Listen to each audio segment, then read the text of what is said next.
Welcome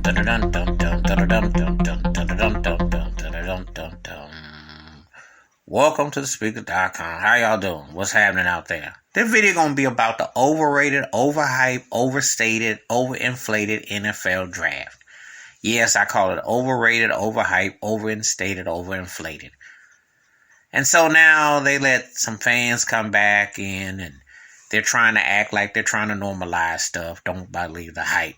Because voluntary workouts still were non-existent. But anyway, let me get to this thing about this NFL draft.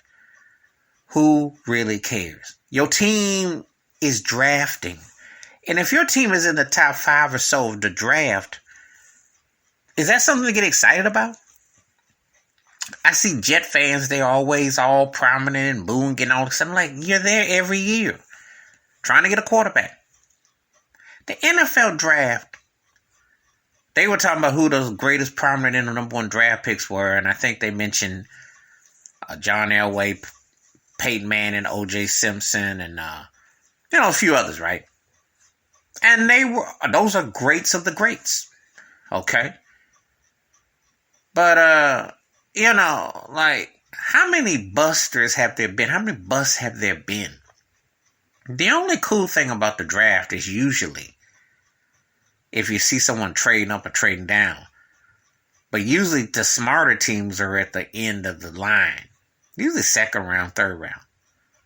And when I get into the discussion about why the NFL draft is overrated and overstated, overindulged, and overinflated, Tom Brady can give you 7 reasons. Remember? Round 6 and draft number 199. Just like Russell Wilson can give you a reason why. He went to a Super Bowl and won and lost on Russell Wilson's late draft pick. Bottom line is this. It doesn't really matter. You have to fit the system. You have to be an impactful player. And it really doesn't matter how high you get drafted. Because if you're an it player, that's more cha-ching for you. But if you turn into garbage, your butt's out the door. So really, what does it really mean and matter? I'm watching, them get all excited and make it like it's some awards presentation. It's really not going to, you can't say. Today the NFL is so fast food, like treating it like the movies, like they want quick returns, like streams. It's like, well, you gotta see what you got in 2 or 3 years. Most cats, it takes about 4 or 5 years. Do not be fooled by the good taste that was Russell Wilson. Okay? Don't be fooled by the good taste that was Tom Brady. Don't be fooled by the good taste that was Patrick Mahomes. Or the good taste that was Colin Kaepernick.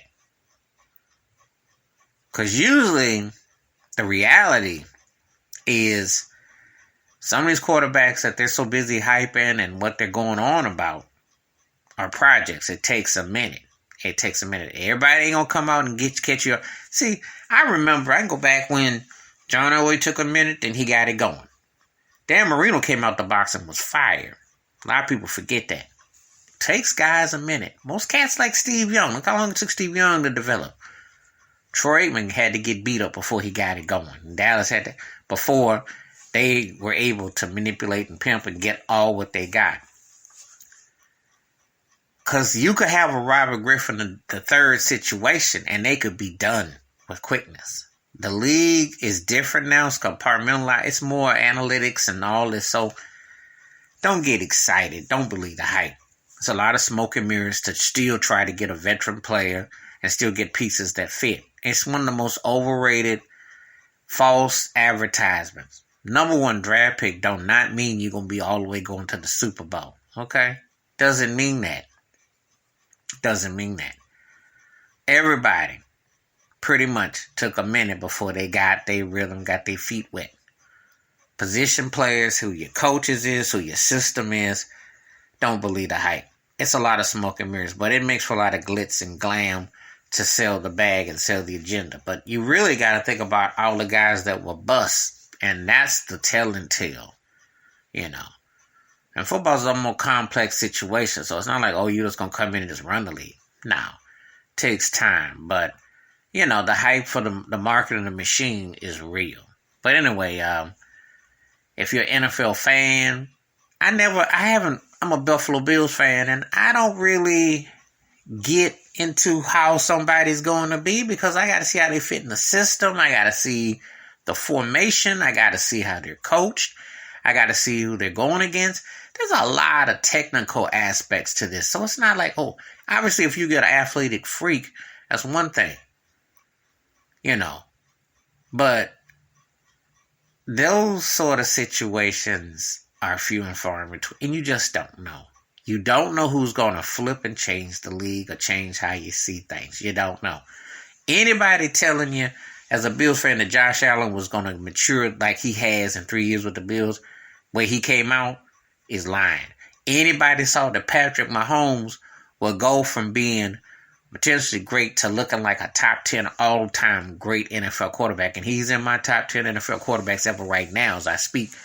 They didn't see no Steph Curry style coming out of this cat. And he'd been in 2 Super Bowls, been a league MVP, Super Bowl MVP, highest paid player ever, rightfully so. I mean, look at his impact. Who saw Lamar Jackson as a league MVP? And black quarterbacks being athletic and so on and so forth, but the politics involved. You don't know how it's going to turn out, so sit back and watch. And get your team and get up in hopefully good health and so on. But you don't know how this is going to turn out. But anyway, please tell me what you think. Please hit the like, subscribe, or welcome thoughts and comments. Wash your hands, keep your mind clear, watch out for one another. In the NFL, like a lot of these sports, always hype stuff up. And then the reality is, it's a lot of smoke and mirrors. Till next time, peace and the best. And be safe out there. I'm out.